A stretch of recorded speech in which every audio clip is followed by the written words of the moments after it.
나의 사도행전 두 번째입니다. 우리가 지나간 자리에서 뭔가가 기록되고 있죠. 누군가의 기억 속에서 누군가의 마음에 우리의 삶은 계속 기록되고 있는 중인데 어떻게 기록될 것인지를 좀 생각하면 좋겠습니다. 오늘은 임하신 말씀으로 펼쳐지는 새 일이라는 포커스로 말씀을 전하려고 하는데요. 이렇게 생각해 봤습니다. 어떤 사람이 나쁜 사람이 아니에요.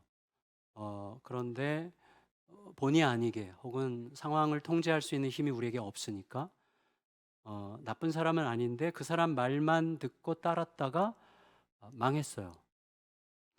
그런 경우에는 그냥 망한 겁니다.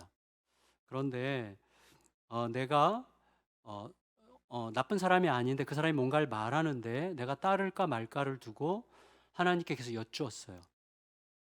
그리고 하나님께 여쭈었는데 물론 내가 잘못 들을 수도 있고 잘못 판단할 수도 있지만 제가 거듭 말씀드리지만 상관없다고 얘기했습니다. 내가 정말 내 안에서 욕망이 아니고 하나님의 뜻을 따르고 싶은 마음이 있느냐를 체크하는 게 중요한데 하나님의 마음을 따르고자 하는 마음으로 따랐는데도 잘못 들은 거다. 상관없습니다. 하나님은 그거를 알고 이끄신다는 걸 믿으시는 게 중요해요. 하나님은 진짜 좋은 아버지시죠. 내가 진짜 내 딸을 진짜 사랑하는 딸이라면 딸이 아빠 뜻대로 하려다가 잘못한 거에 대해서 내가 뭐라고 할 수 없습니다. 정말 그것조차 사랑스러울 수도 있을 텐데 어쨌거나 나쁜 사람이 아닌데 그 사람이 무슨 말을 하는데 그 말을 따를 건가를 하나님으로부터 듣고자 했고 내가 이게 하나님의 뜻이겠다 생각해서 그 사람 말을 들었다가 망했어. 상관없습니다. 왜냐하면 그건 망했어도 망한 게 아니에요. 하나님은 훨씬 더 길고 더 깊은 안목에서 살아나게 하실 겁니다. 우리 하나님은 그런 분이시죠. 그러니까 우리가 섬기는 하나님을 훨씬 더 넓게 생각할 필요가 있을 거라고 할 수 있겠습니다. 여러분, 그러니까 결론적으로 아주 단순하게 말하자면 사람 말만 듣고 따르면 망하면 망하는 거고 흥해도 망하는 거예요. 사람 말만 듣고 따랐기 때문에 계속 사람 말을 듣고 따르거나 더 많이 의지하게 되니까 의지할 수 없는 대상을 자꾸 의지하게 되니까 그게 망하는 거죠. 그러나 하나님의 말씀을 따르면 망해도 안 망하는 거고 흥하면 흥하는 거예요. 그러니까 이게 우리에게 좀 마음에 새겨지는 게 너무나 중요할 것 같습니다. 이게 결론에 다시 말씀드리겠지만 우리는 굉장히 실용주의적인 결과주의자들이기 때문에 당장 눈에 보이는 효과, 당장의 어떤 결과에 너무나 연연해 하기 때문에 하나님의 뜻을 따르기가 무척 어렵지만 사실 하나님은 훨씬 더 길게 하나님의 일을 이루시고 시작하시고 이루어 가시고 지속적으로 하나님의 뜻을 이루어 가시는 것을 우리가 믿어야 되겠습니다. 결론적으로 하나님의 말씀이 우리에게 임하면 말씀이 임해서 내 마음과 내 몸에 채워지면 내 마음에 채워진다는 건 뭐냐면 계속해서 뭔가를 생각하고 판단할 때 자꾸 하나님의 말씀이 기준이 되는 거죠. 그렇지 않으면 우리의 마음에 뭐가 들어와요? 현실적인 계산과 판단과 정치적 선택과 어떤 게 나에게 좀 더 유리할 건가 하고 하는 금방 변할 수밖에 없는 어떤 얄팍한 어떤 것들에 의해서 우리가 판단할 수밖에 없는데 말씀이 내 마음을 채우면 흔들리지 않는 말씀이 나를 생각하게 하고 판단하게 하는 근거가 되는 거죠. 내 몸에 새겨진다는 것은 뭐죠? 말씀을 따라 행동하게 되는데 말씀을 따르는 행동은 굉장히 급진적이 돼요. 겁이 안 나요. 하나님이 아신다는 것 때문에 아주 레디컬하게 행동할 수가 있죠. 어쨌거나 그 말씀이 나에게 임해서 그 말씀이 내 마음과 몸을 채우면 비로소 그때 하나님의 새 일이 시작되는 거예요. 지난번에 12월 마지막 주일날 말씀드렸던 것처럼 임하신 말씀이 우리 안에 있는 믿음과 결합하면 새 일이 시작되는 것입니다. 지금 오늘 본문의 배경에서 제자들의 상황은 굉장히 좀 애매하고 좀 어정쩡하고 혼란스러운 상황일 수도 있어요. 왜냐하면 지금 뭔가 끼어 있는데 예수님은 떠나셨고 예수님이 약속하신 성령님은 아직 안 오셨어요. 아무도 없어. 예수님은 떠나셨고 예수님께서 약속하신 성령님은 아직 오시지 않은 상태, 공백 상태 같은 상황 속에 제자들이 있습니다. 하지만 하나님은 약속을 지키시겠죠? 약속을 지키시겠지만 약속이 지켜진다는 보장은 아직 약속밖에 없는, 그렇죠. 약속에 대한 믿음밖에 없는 그 상황에서 우리가 뭘 해야 되느냐? 할 수 있는 일이 충분히 있죠. 이때 생각할 수 있는 가장 소극적이고 수동적인 것 같지만 가장 적극적인, 그러니까 제가 가끔 표현하는 매우 수동적인 적극성의 기도죠. 약속을 믿고 기도하는 거죠. 약속이 이루어질 건데 약속하셨고 약속이 이루어질 거지만 아직은 이루어지지 않은 상태 속에서 우리가 할 수 있는 일이 기도죠. 그래서 제자들이 지금 약속을 붙들고 기도하고 있는 중이에요. 그런데 이제 조금 있으면 오순절이 되고 며칠 있으면 오순절이 되면 성령께서 오시게 되는데, 성령께서 오시기 전, 오순절이 되기 전 먼저 말씀이 임했어요. 말씀이, 그래서 베드로에게 어떤 말씀이 임했습니다. 일단 그런 상황에서 제자들은 감람산에서 예수님께서 승천하시는 것을 보고 이제 예수님께서 예루살렘에 머물러 있으라고 말씀하셨기 때문에 그 말씀을 붙들고 예루살렘으로 돌아왔습니다. 12절 읽겠습니다. 12절 시작. 제자들이 감람원이라 하는 산으로부터 예루살렘에 돌아오니 이 산은 예루살렘에서 가까워 안식일에 가기 알맞은 길이라. 안식일에 가기 알맞다, 요 말은 여러분 아시겠지만 안식일에는 노동할 수 없잖아요. 걷는 것도 노동인데 안 걸을 수 없잖아요. 안식일이라고 해도 꼭 필요한 일은 걸어야 되잖아요. 그래서 규정을 누군가가 이제 구약에는 없는 말이지만 누군가 그 규정이 언제 만들어졌어. 그래서 안식일에 걸을 수 있는 최대의 거리, 이게 이제 안식일에 가기 알맞은 길이란 뜻이에요. 그게 이제 2000규빗이에요. 1km 정도죠. 그러니까 무슨 말이냐면 예수님이 승천하신 감람산과 예루살렘이라는 도시 사이의 거리가 한 1km 정도였을 거라고 예측할 수 있는 건데, 어쨌거나 예루살렘에는 제자들이 머물 수 있는 거처가 이미 있었고, 가룟 유다를 뺀 11명의 제자들과 예수님의 모친 마리아와 또 제자들의 아내들을 포함했을 게 거의 분명한 여자들과 또 예수님을 믿지 않고 미쳤다고 했던 동생들이 이제 예수님을 믿게 되면서, 그러니까 자기 혈육의 형인데 그분을 내 주님으로 모시게 된, 그러니까 아주 특별한 깨달음이 있었던 거죠. 그러니까 그분들이 그 외에 이제 제자들이 모인 게 120명 정도 됐다, 이렇게 얘기를 합니다. 성경 외에 좀 참조할 만한 근거 있는 그리고 꽤 묵직한 이제 문서들이 좀 있는데, 그 중에 이제 사해사본이라는 문서가를 보면 학자들이 연구한 결과에 따르면 이 120이라는 숫자를 해석하기 위해서 이제 사람들이 살펴본 건데, 거기에 따르면 고대 사회에서는 10명당 1명의 지도자를 요구했대요. 모든 공동체에서. 그러니까 120명이면 뭐죠? 12명의 제자가 10명씩 맡으면, 제자 포함해서 10명씩 되면 딱 되는 거죠. 그거가 어느 정도 반영된 숫자가 아닐까, 이렇게 예측하는 사람도 있고, 유대법에 따르면 자체로 어떤 결정권을 가진 의회를 형성하려면 그 설립의 최소 요건이 유대인 남자 120명이었다고 해요. 그래서 이런 것들이 어떻게 반영된 숫자가 아닐까라고 생각하기도 하는데, 우리는 정확하게 알 수 없죠. 하지만 만일에 그게 기준이었다면 기독교 공동체는 처음부터 무척 남녀 평등이죠. 남녀 다 합쳐서 120명이니까 원래는 유대인 남자만 120명이어야 되는데 굉장히 좀 좋은 예가 될 수 있을지도 모르겠어요. 어쨌거나 이들은 모여서 기도하면서 성령님의 오심, 며칠 후에 있을 오순절에 성령께서 오실 것을 기대하면서 성령의 임재와 세례를 기다리면서 예수님께서 증인이 될 거라고 하셨기 때문에 증인이 되는 길을 이제 준비하는 중이었습니다. 그런 중 모여 있는데 갑자기 베드로가 일어난 거예요. 베드로가 일어난 이유는 뭔가 말하기 위함이고, 말하기 위함이라는 것은 베드로에게 뭔가 말씀이 임했는데 그 말씀을 곰곰이 묵상하고 생각한 결과 지금 이 시간에 이 말을 해야 되겠다라고 생각한 거예요. 그래서 이제 다른 제자들에게 말을 하는 것인데, 베드로에게 어떻게 말씀이 임했을까? 이게 무척 중요해요. 우리 모두에게.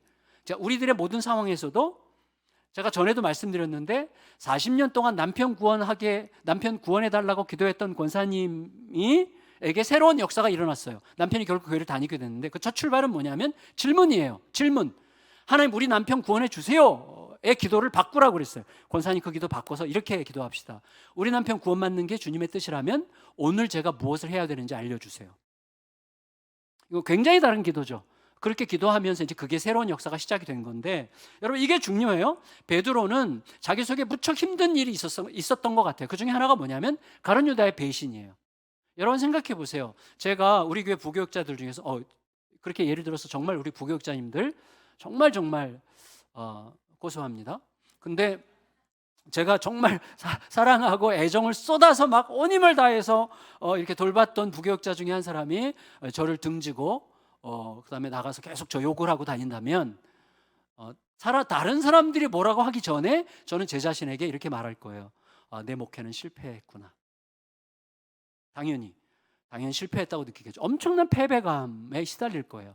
여러분 겪어보시면 알 거예요. 여러분이 아마 상사라면 여러분이 정말 애정했던 부하 직원으로부터 배신을 당했다?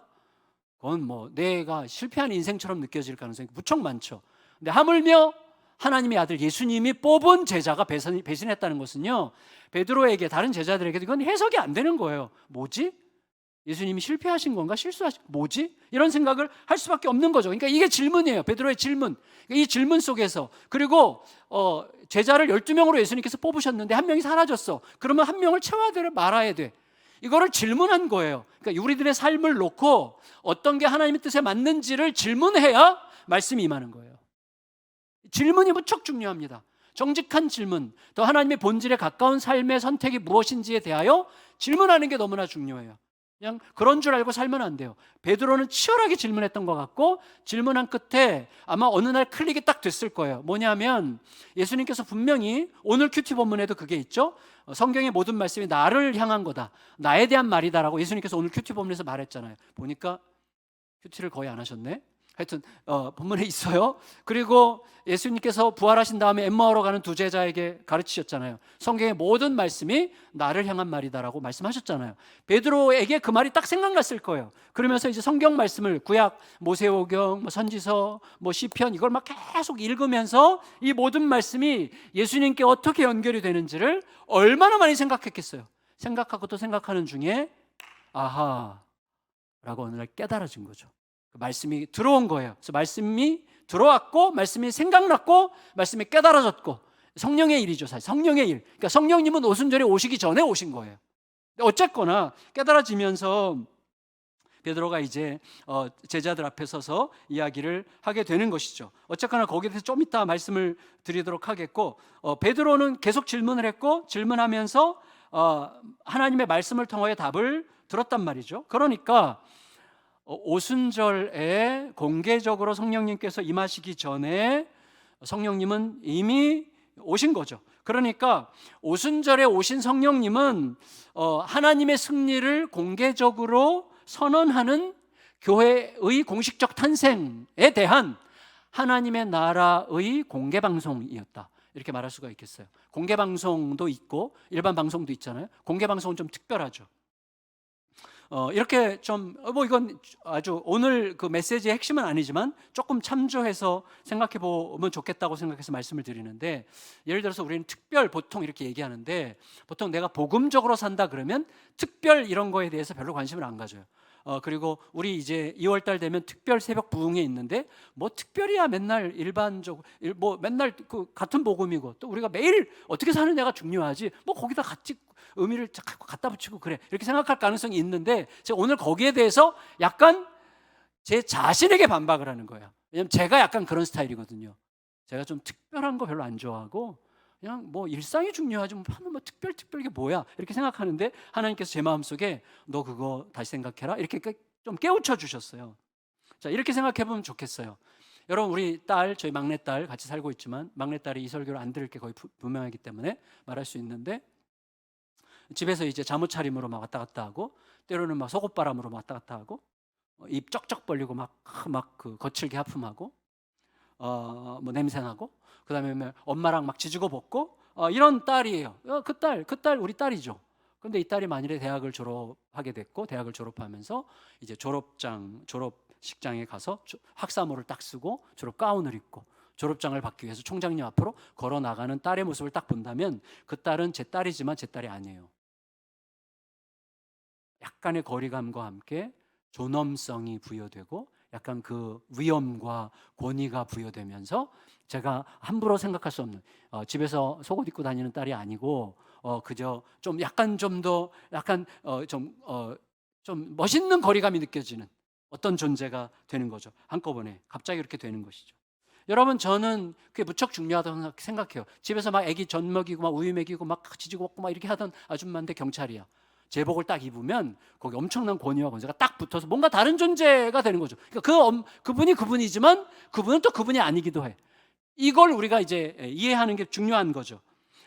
성령님은 창조 이후로 하나님의 백성들과 항상 같이 계시죠. 우리의 일상 속에 항상 함께 계시죠. 하지만 어떤 특별한 시간을 통해서 각별하게 임하실 때도 있는 거예요. 여러분, 오순절 사건은 단회적입니다. 왜냐하면 교회 탄생의 사건이기 때문에 교회가 탄생하는 사건은 재현될 수 없어요. 그건 한 번밖에 없어요. 오순절이 다시 오기를 기대하지 마세요. 오순절 안 옵니다. 오순절은 그때밖에 없어요. 교회가 탄생한, 여러분, 내가 태어났잖아요. 태어난 날은 하루지. 또 내가 태어날 수는 없잖아요. 그렇지만 태어난 것 같은 날은 있죠. 그렇잖아요. 죽었다가 살아난다든지, 아니면 생일을 맞았는데 정말 내가 엄청 고생하다가 생일을 딱 맞으면서 오늘부터 다시 시작하고 싶은 마음이 들 때가 있잖아요. 이 특별한 날이 되는 거죠. 마찬가지로 오순절 성령 강림은 재현되지 않지만 오순절적 성령 강림은 재현될 수 있는 거죠. 그러니까 그런 시간들이 우리에게 무척 중요하다는 것을 여러분 좀 생각하면 좋겠다고 여겨져서 이 말씀을 드리는 거예요. 왜냐하면 성령님은 늘 우리의 일상 속에 함께 하시지만 성령님께서 우리들의 일상 속에 늘 함께 하신다는 사실은 그 특별한 시간에 깨달아지기 때문이에요. 여러분, 제가 아내가 또 우리 가족이, 우리 아이들이, 가까운 사람들이 귀한 줄 알지만 평소에 잊어버립니다. 어떤 계기가 딱 되면 얼마나 귀했는지를 그때 깨닫는 거예요. 이게 중요해요, 우리들에게. 여러분, 우리는 이제 작심삼일인, 새해 결심, 작심삼일, 맞아요. 늘 결심하죠. 우리는 늘 결심할 수밖에 없는 자들이에요. 그러나 얼마 전에 사회심리학자들이 연구했다는 것을 라디오에서 들었는데, 심리학자들이 연구했대요. 모든 결심은 똑같은가? 조사했더니 똑같지 않아요. 모든 결심은 다 결심이지만 다르대요. 특별히 새해의 첫 결심은 다른 모든 결심들보다 실행력에서 10배 이상이라는 것을 이제 객관적 통계로 조사를 했단 말이죠. 그거 의미가 있는 거예요. 예, 그거 별게 아닌 게 아닌 거죠. 여러분, 사도 바울이 골로새서 2장에서 야, 절기 뭐 특별한 때 이런 거 가지고 막 너무 신경 쓰지 마라고 말한 것은 그게 중요하지 않아서가 아니라 골로새 교회 성도들이 예수 그리스도께 집중하는 것보다도 절기를 따지는 것에 너무 많은 에너지를 쏟았기 때문에 그들을 꾸짖느라고 그렇게 말한 거지, 사실은 사도 바울 자신도 안식일을 귀하게 지켰고 사도 바울도 오순절이라는 절기에 따라서 움직였단 말이죠. 그러니까 우리가 잘못하면 모든 거를 막 이것 아니면 이거, 우린 도 아니면 뭐 이렇게 가는데 아닙니다. 둘 다 무척 중요하다는 것을 우리가 알아야 되겠습니다. 그러니까 우리들이 늘 함께 하시는 성령님 너무 감사하지만 때로는 어떤 시간과 상황의 경계선 같은 시간을 통과하면서 내 안에서 늘 함께 하시는 성령님을 새롭게 깨달음으로 동행할 수 있는 새로운 시간들을 갖는 게 무척 중요해요. 그런 의미에서 저는 2월달 특별 새벽 기도회를 무척 기다리고 있습니다. 지금 약간 좀 홍보하는 거예요. 어쨌거나 베드로에게 말씀이 임했고 임한 말씀에 따라서 베드로는 먼저 가룟 유다의 죽음을 이렇게 해석하게 된 거예요. 가룟 유다의 죽음은 예수님의 실패가 아니라 예언의 성취라는 것을 깨닫게 된 거예요. 말씀을 살피던 중에 16절 17절 읽겠습니다. 16절 17절 시작.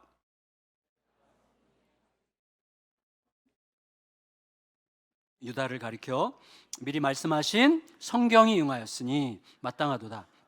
이 사람은 본래 우리 수 가운데 참여하여 이 직무의 한 부분을 맡았던 자라. 여러분, 베드로에게 풀리지 않은 숙제, 가룟 유다의 배신, 예수님은 목회적 실패자인가?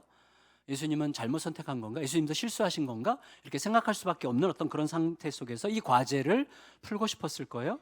그리고 베드로에게 어느 날 이게 이제 말씀을 깊이 집중하고, 베드로가 워낙 실수가 많고 섣부르게 나섰다가 실수한 적이 너무 많은 것을 자기도 알고 있기 때문에 굉장히 신중하게 많이 살폈을 거예요. 그러던 중 유다의 배신이 시편 49편 말씀이 성취였구나라는 것을 깨닫게 됐어요. 다시 말하면 가룟 유다의 배신은 구약에 예언이 되어 있기 때문에 배신한 게 아니고, 구약의 예언을 성취하려고 배신한 게 아니고, 예언된 배신을 유다 자신의 허물로 성취했던 거예요. 무슨 말이냐면 유다는 예언됐던 것을 몰랐을 가능성이 많죠. 그러니까 예언된 걸 몰라요. 오직 자기의 욕심과 허물로 그냥 망한 거예요. 그러니까 예언됐기 때문에 예언을 성취하기 위하여 배신한 게 아닌 거죠. 마치 이런 거죠. 내가 어떤 가게 들어갔는데 가게 주인이 엄청나게 옳은 말을 많이 하는데 내가 굉장히 기분이 나빴어요. 기분 나쁜 김에 밖에 나와서 길 지나가는 사람을 때렸어. 너무 기분이 나빠서. 그 가게 주인 탓입니까? 아니잖아요. 그 가게 주인 탓이 아니죠. 내 잘못이죠. 내 안에서 뭔가가 잘못된 내 허물이 있는 것이죠. 그런 식이에요. 그러니까 배신은 절대로 합리화될 수 없습니다. 그러니까 베드로의 마음속에서 그래서 어떤 족쇄가 탁 풀리는 것을 경험한 거예요. 와, 예수님께서 유다를 선택하셨던 것은 실패한 게 아니었구나. 그렇게 되는 거였구나. 운명이 아니라 누군가는 그 길을 가도록 되어 있었던 거라. 그렇지만 유다의 배신은 자기 허물이고 자기의 잘못이구나라는 것을 알게 됐던 것이죠. 동시에 그러므로 이어져서 이렇게 되는 거예요.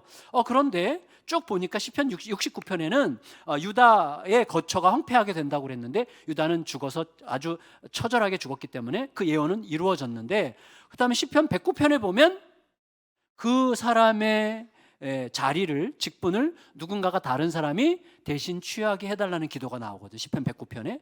그럼 그것도 응답돼야 되지 않을까? 그러면 그게 곧 12제자 중에 한 명의 결혼이 생긴 이 결혼을 보충하는 보궐선거를 하라는 주님의 뜻이구나 라는 것을 생각하고 기도하면서 그때가 바로 이때로구나 라는 것을 이제 알게 된 거죠. 이게 이렇게 이제 성령님과 교통하면서 확신하게 된 것이죠.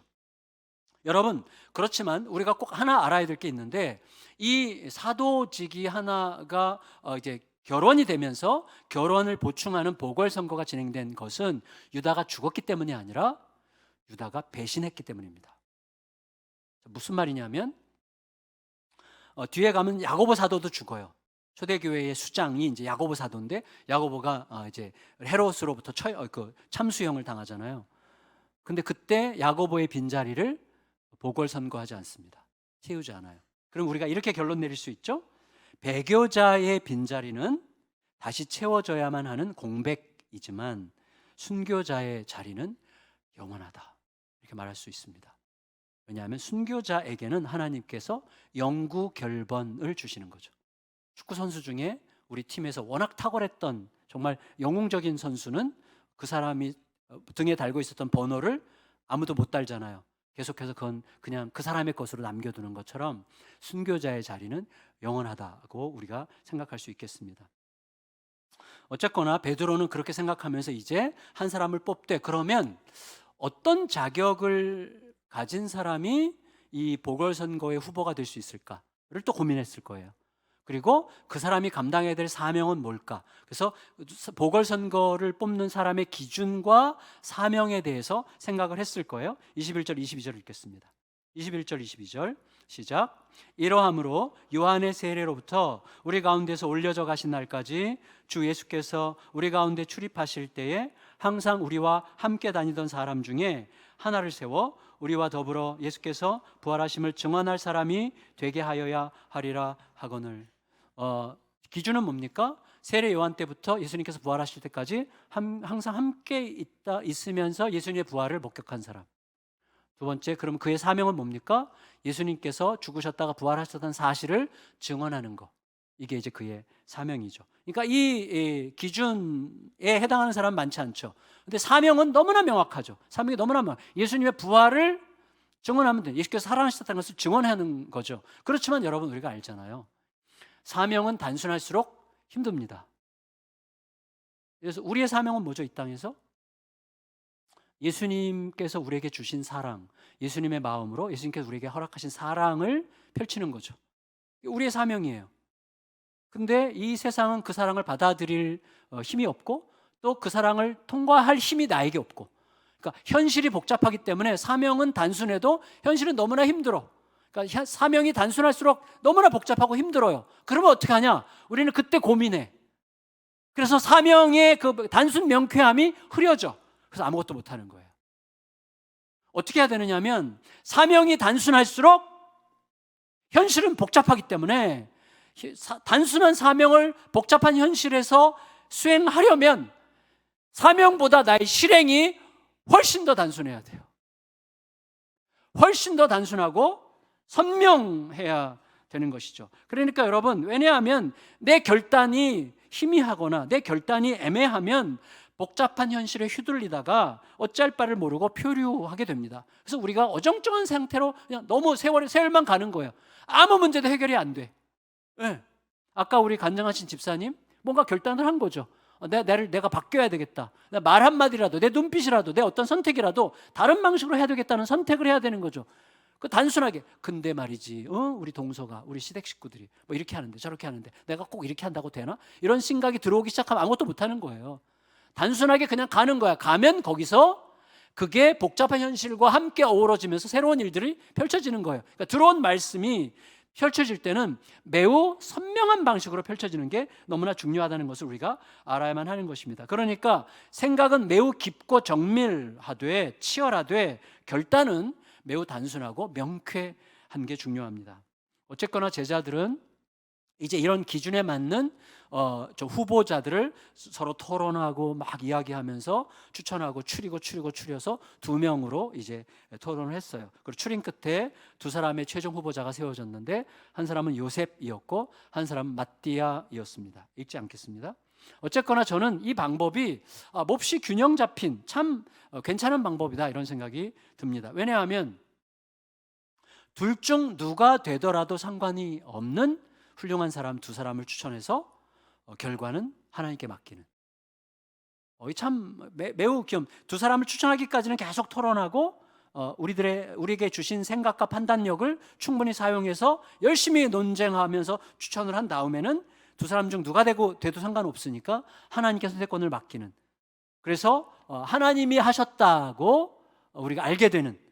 그러므로 좀 마음에 들지 않아도 하나님의 뜻을 기다릴 줄 알게 되는. 이 선택의 방식이 얼마나 귀한지 몰라요. 정말 생각할수록 참 귀한 방식이다 이렇게 생각이 돼요. 물론 여러분 굉장한 전제가 있죠. 제비뽑기에 하나님께서 개입하실 거라고 확실히 믿은 거죠. 확실히. 그렇지만 제비뽑기 같은 방법을 우리가 하나님께서 개입하실 거라고 확실히 믿지 않고 믿는 척만 한다면 제비뽑기는 사실은 누구도 책임지지 않으려는 요행이나 우연에 맡기는 아주 얄팍한 방식이 될 수도 있는 거죠. 핵심은 제비뽑기냐 아니냐가 아니에요. 핵심은 진짜 믿냐는 거죠. 하나님이 진짜 믿냐? 이게 핵심이에요.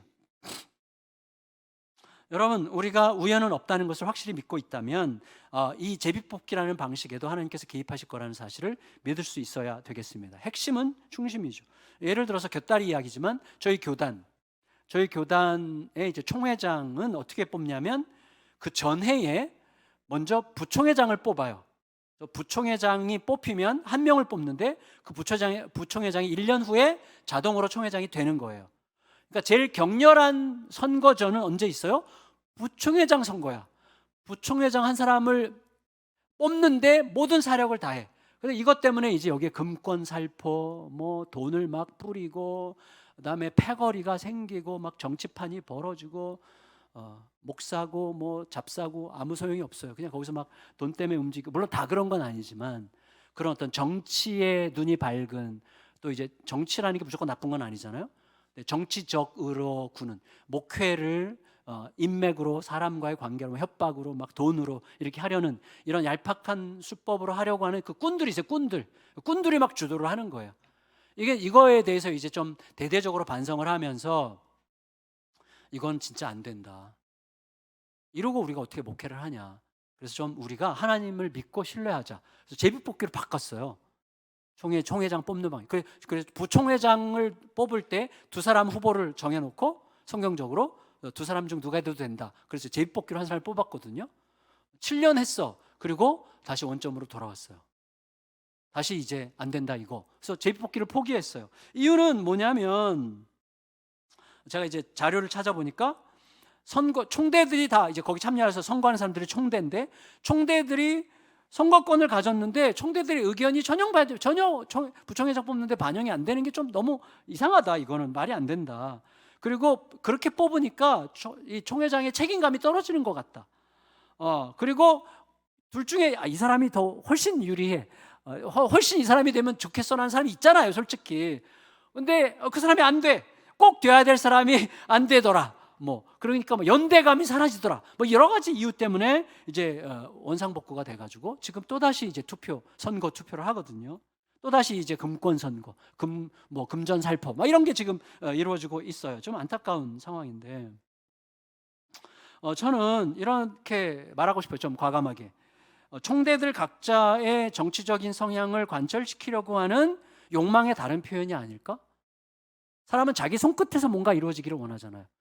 그리고 자기 손에 뭐라도 쥐어지기를 원하잖아요.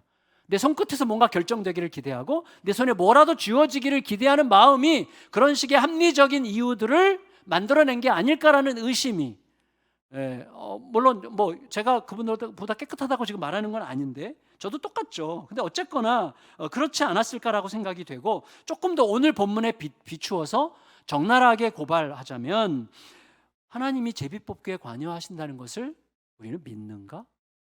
혹시 안 믿는 거 아니야? 이렇게 질문할 수 있죠.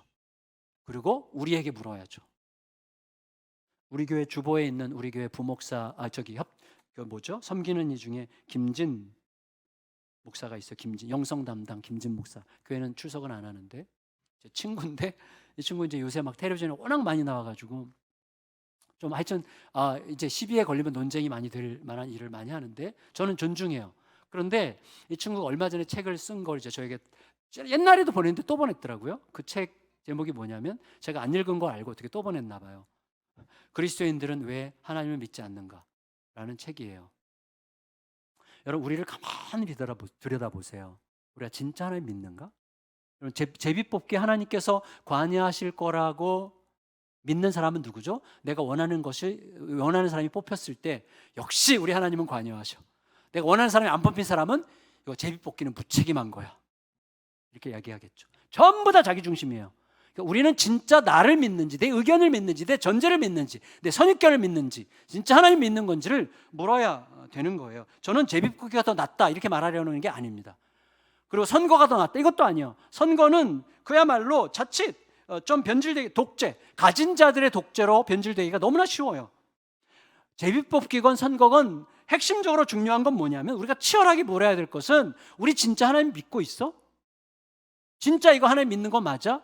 이거에 대한 질문에 대답하려고 몸부림하는 게 우리 모두에게 중요하고 그거는 총회뿐만 아니라 우리 모두의 일상에서 나 진짜 하나님 믿는 방식으로 지금 선택하는 거 맞아? 나 진짜 하나님 믿는 방식으로 지금 이 일을 행하려고 하는 거 맞아? 이걸 물어야 되는 거예요. 그때만 우리가 하나님의 일에 말씀을 중심으로 뛰어들어 하나님의 새 일이 이루어지는 것을 볼 수 있게 되는 것이죠. 어쨌거나 여러분 선출 방식이 제비뽑기건 선거건 간에 모두 참여자들의 마음 중심에 이런 기도가 있어야 된다고 생각합니다. 24절 25절 읽겠습니다. 24절 25절 시작. 그들이 두 사람을 내세우니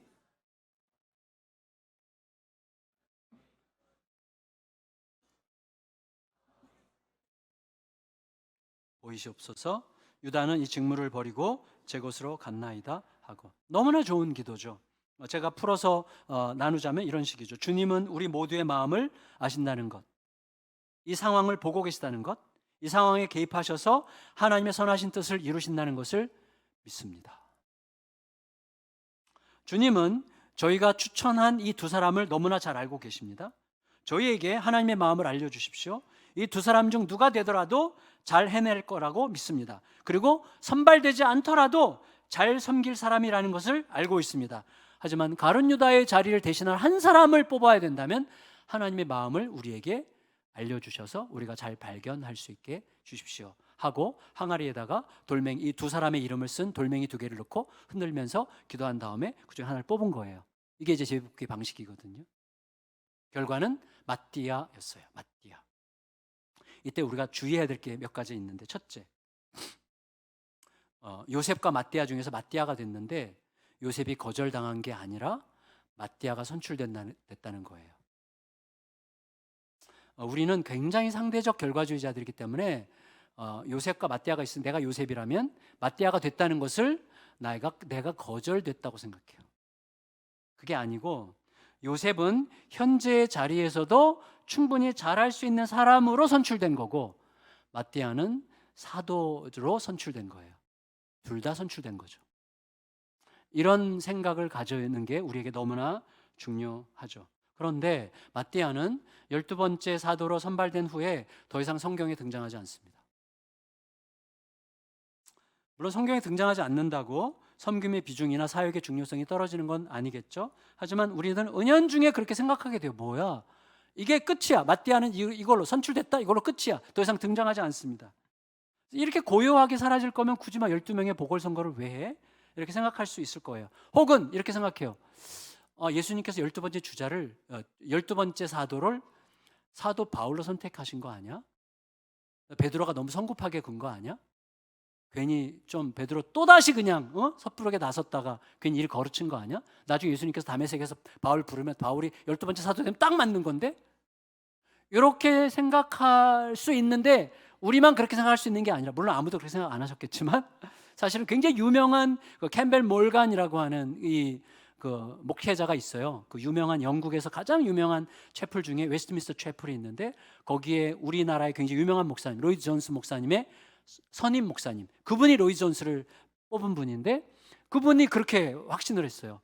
베드로의 실수다 이렇게. 근데 사실은 뭐 그렇게 생각할 수도 있겠지만 꼭 그래야 되는가 이런 생각을 좀 해야 될 것 같아요. 왜냐하면 이 모든 게 좀 너무나 실용주의적이고 결과주의적인 사고방식 아닐까 이렇게 생각할 수 있어요.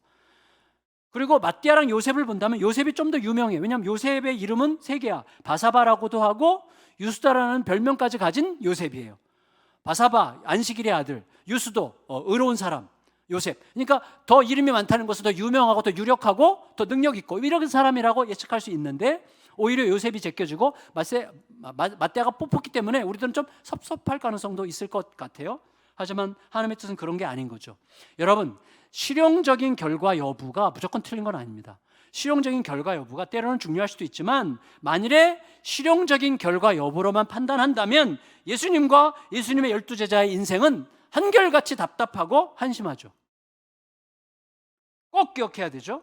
여러분, 실용주의적인 결과로 보자면 예수님은 처참했고 제자들도 모두 예수님 못지 않았죠. 입으로 전해지는 구전전승에 따르자면 우리는 베드로가 십자가에서 거꾸로 매달려 죽었다는 사실을 알고 있잖아요.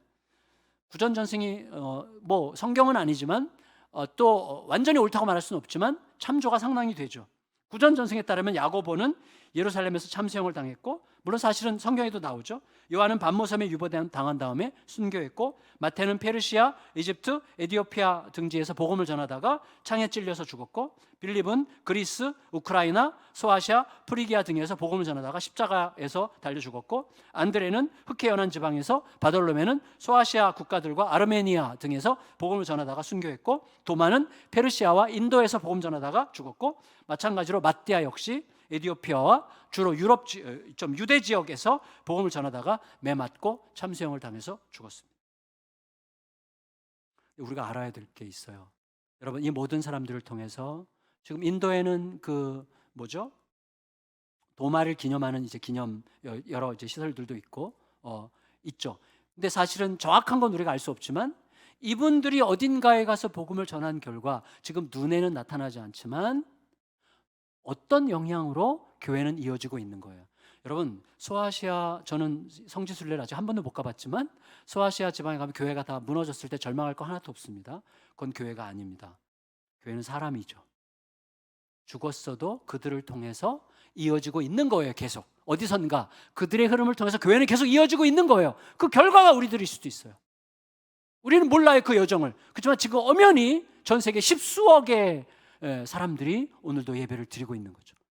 하나님의 교회죠. 이게 중요해요. 그러니까 어디선가 우리가 알 수 없는 방식으로 우리 눈에 확인 안 돼도 상관이 없어요. 하나님이 일하고 계시는 것입니다. 그러니까 실용주의적 결과주의로는 절대로 설명할 수 없지만 우리 모두에게 결정적으로 중요한 것은 그 모든 과정이 성령의 감동과 하나님의 말씀을 따라서 하나님께서 개입하신 제비뽑기를 통해서 이루어졌다는 거죠. 그러니까 하나님의 길은 대체로 중요한 게 실용주의적이지 않다는 거예요.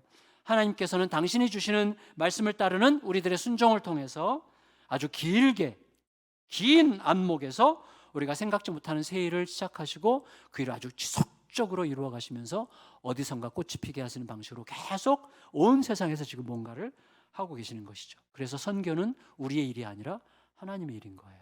우리는 하나님의 일에 참여하는 거죠. 말씀을 마칠게요. 이 일을 위해서 우리에게 필요한 것은 딱 하나예요. 말씀 앞에서 자기를 비우는 신실함입니다. 자기 비움을 갈망해야 돼요. 대가와 보상에 매이지 않는 순종이 우리 모두에게 너무나 중요합니다. 우리는 결과주의자들이기 때문에 뭔가를 하면서도 내가 저희 딸에게 뭔가를 잘하면서 어떻게 하나 보자 하면 그건 잘한 게 아니에요. 이 딸은 기가 막히게 알고 아빠가 계산하고 있다는 걸 느끼죠. 이 아이는 사랑을 받은 적이 없어요. 아빠가 자기에게 투자하려고만 하지 자기를 사용하려고 한다고 해서 금방 느끼는 거예요. 여러분, 우리가 정말 배워야 될 것은 보상과 대가를 바르지 않는 순종과 섬김을 계속 배워가야 돼요. 그걸 하신 분이 예수님밖에 없어요. 예수님 안에 계속 머물러 있어야 되는 것이죠. 그래서 제가 이제 다음 주에 우리 동네 목회자들 한 16명 같이 이제 북클럽을 하는데 다음 주 발제가 저예요. 저 이번에 책이 시몬 베유의 은총과 중력과 은총이라는 책인데 너무 어려운 책인데 하여튼 저도 막 골머리를 앓고 있는데 그 책을 지금 요약하고 있는 중인데 그 자매님이 이런 식으로 해요. 33살의 요절한 천재적인 철학자인데 이 자매가 이렇게 얘기해서 한마디로 사랑으로 생각하고 노예로 행동하라.